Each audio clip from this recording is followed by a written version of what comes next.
నమస్కారం. నేను మీ నాగబాబుని.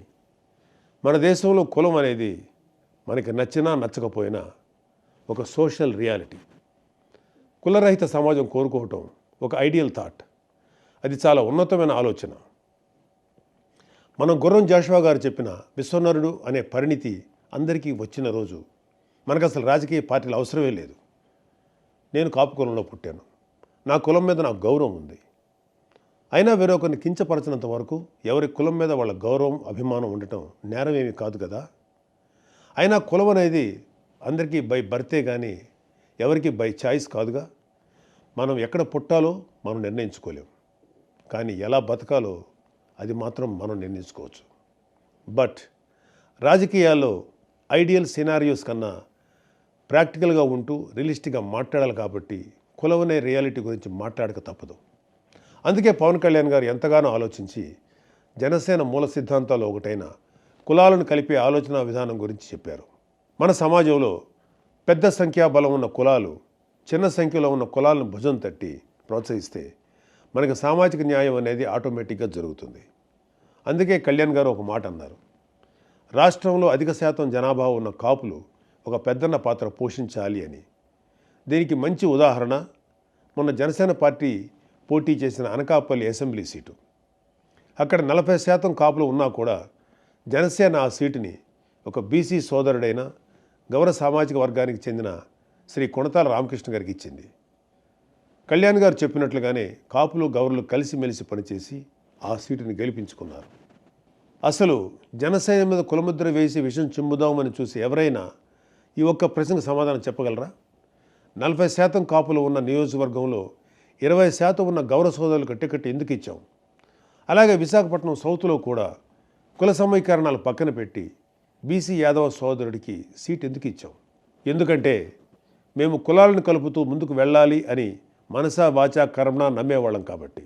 కళ్యాణ్ గారి సిద్ధాంతాలను జనం కూడా నమ్మారు కాబట్టి వైజాగ్ సౌత్లో జనసేన అభ్యర్థి వంశీకృష్ణ యాదవ్ గారికి రాష్ట్రంలోనే అత్యధిక శాతం ఓట్లు వచ్చాయి. ఎందుకంటే ప్రూఫ్ ఇంకేం అవసరం లేదు. అయినా వైసీపీలోని నాయకులకి ఒక మునిశాపం ఉంది. వాళ్ళు నిజం మాట్లాడితే తల 1000 ముక్కలై చస్తారు. నోరు విప్పితే చాలు అబద్ధాలు, లేదంటే బూతులు. ఈ రెండు తప్ప ఏమీ రావు వాళ్ళకి. చిన్న అవకాశం దొరికినా ఏవో మాయమాటలు చెప్పి కులాల్ని రెచ్చగొట్టి కుల రాజకీయం చేయటం వీళ్ళకి వెన్నతో పెట్టిన విద్య. అయినా ముఖ్యమంత్రిని బూతులు తిడితే జైల్లో పెట్టక ముద్దెట్టుకుంటారా? ఎలాంటి వాడికి కులాన్ని ఆపాదించి కులచిచ్చులు పెడదామనుకునే మిమ్మల్ని కూడా అరెస్ట్ చేస్తే దరిద్రం వదిలిపోద్ది. అయినా కాపు కులాన్ని పట్టుకొని తాగుబోతులు తిరుగుబోతులు అంటూ పిచ్చి పిచ్చిగా మాట్లాడే అంబటి రాంబాబు లాంటి వాడిని కాపు కులానికి ఒక ఐకాన్గా రంగాగారి బొమ్మ పక్కన రాంబాబు బొమ్మ పెట్టి రుద్దే మీ వైసీపీ బ్యాచ్ని నేను కొన్ని ప్రశ్నలు అడుగుతాను. వెళితే సమాధానం చెప్పండి. 1. 2024 ఎలక్షన్లో గ్రేటర్ రాయలసీమలో అంటే పాత ప్రకాశం, నెల్లూరు, చిత్తూరు, కడప, కర్నూలు, అనంతపూర్ ఈ 6 జిల్లాల్లో దాదాపుగా 15-20% బలిజ కాపు ఉన్నా కూడా ఒక్క ఎంపీ సీటు కూడా ఇవ్వలేదు. 74 అసెంబ్లీ సీట్లలో ఒక్క పరుచూరు తప్ప ఇంకా ఏ సీటు కాపులకు ఇవ్వలేదు వైసీపీ. ఈ వైసీపీ కాపు నాయకులు ఒక్కరైనా అంటే అంబటి కానీ పేర్ని నాని కానీ జగన్ని ప్రశ్నించారా? 2. రాజంపేట ఎంపీ సీటు ఎప్పటి నుంచో బలిజలు ప్రాతినిధ్యం వహిస్తున్న సీటు. వైఎస్ రాజశేఖర రెడ్డి గారి స్నేహితుడు అన్నయ్య గారి సాయి ప్రతాప్ కూడా అక్కడి నుంచి గెలవడమే కాకుండా కాంగ్రెస్ హయాంలో కేంద్ర మంత్రిగా కూడా అయ్యారు. అలాంటి సీట్ని జగన్ మిథున్ రెడ్డికి 2014లో కట్టబెడుతుంటే మన టైగర్ అంబటి, లైన్ పేర్ని లాంటి వాళ్ళు ఎక్కడ నిద్రపోయారు? 3. అసలు మీకు అంత తెలివే ఉంటే మీరు ఆ పార్టీలో ఎందుకుంటారు? అసలు మిమ్మల్ని మీరు ఒకసారి ప్రశ్నించుకోండి. పవన్ కళ్యాణ్ గారిని ఓడించమని పిఠాపురంకి మిథున్ రెడ్డిని పంపాడుగా. అదే బూతులు తిట్టడానికి ప్రెస్ మీట్ పెట్టమని మిమ్మల్ని పంపేవాడు. నిజంగా మీకు బుర్రే ఉంటే మనల్ని ఎందుకు పంపుతున్నాడు? మిథున్ రెడ్డిని పంపొచ్చుగా అనేనా ఆలోచించేవాళ్ళు.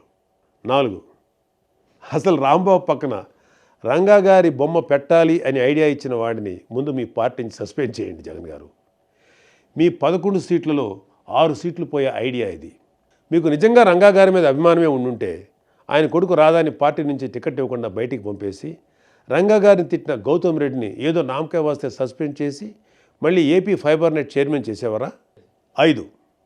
అసలు మేము కాపులమని చెప్పుకుంటూ వైసీపీకి సపోర్ట్ చేసే కాపులకి ఒకటే చెప్తున్నా, కాపు నేస్తం లాంటి స్కీమ్స్ కూడా వైఎస్ఆర్ పేరు పెట్టినప్పుడు ఏం జగనన్నా మీ నాయనకి మా కులానికి ఏంటి సంబంధం? మా కులంలో కూడా కోడి అమృత నాయుడు గారు, సీకే నాయుడు గారు, ఒక పుంజాల శివశంకర్ లాంటి లెజెండ్స్ లేరా అని ఎప్పుడైనా అడిగారా మీ లీడర్ని?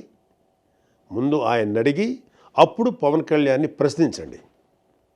ఫైనల్గా ఒకటే చెప్తున్నా, ఇది జెన్జీ జనరేషన్. కుర్రాళ్ళు అంటూ యమా స్పీడ్గా ఉన్నారు. మీరు ఇంకా రాంబాబు అంటూ రాజనాల కాలం నాటి రాజకీయం చేస్తామంటే మీకు నెక్స్ట్ టైం ఈ 11 కూడా రావు. ఆలోచించుకోండి. జై హింద్.